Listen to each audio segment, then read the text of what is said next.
Я заинтересовался IT еще в школе, когда нам начали преподавать программирование. Самые простые, банальные программы, но это было уже тогда интересно и как-то цепануло. Это был мой третий хакатон, первый и второй были этим летом. Один от нефтяного университета, второй от компании Теле2. Вот.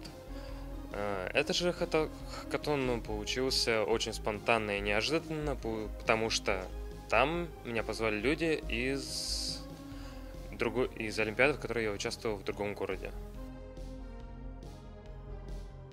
А именно на этом хакатоне я не собирал, меня позвали.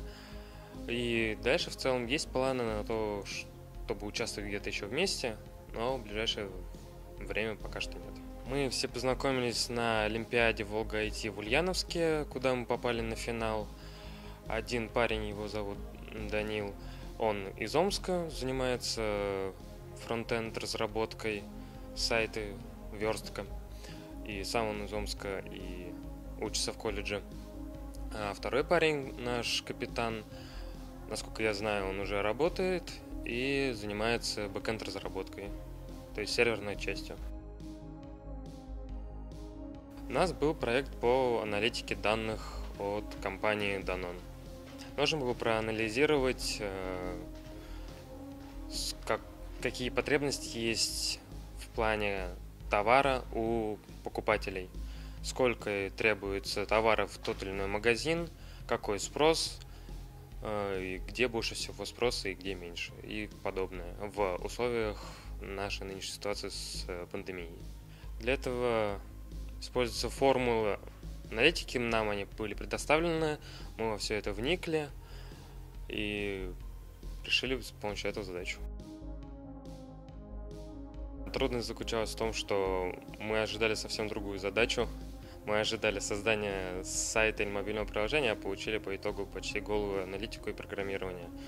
Но это, пожалуй, единственный момент, где были сложности. Как обычно происходит на хакатонах, это какой-нибудь мерч, то есть вещи.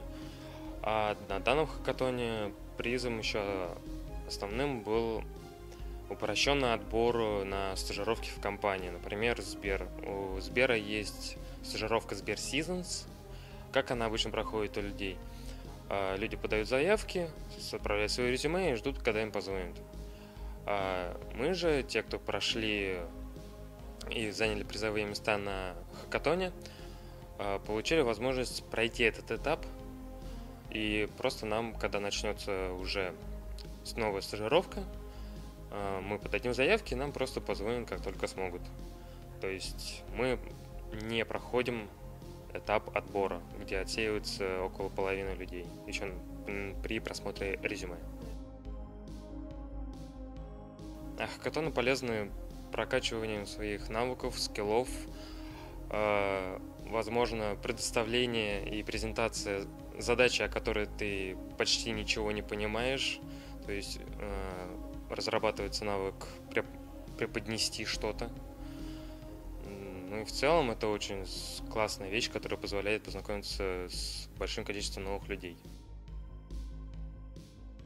Я бы посоветовал не бояться, пробовать новое, даже если победы не будет, как у меня было на первых двух хакатонах, то все равно это отличное времяпрепровождение, поиск новых людей, знакомств и, опять же, прокачка себя.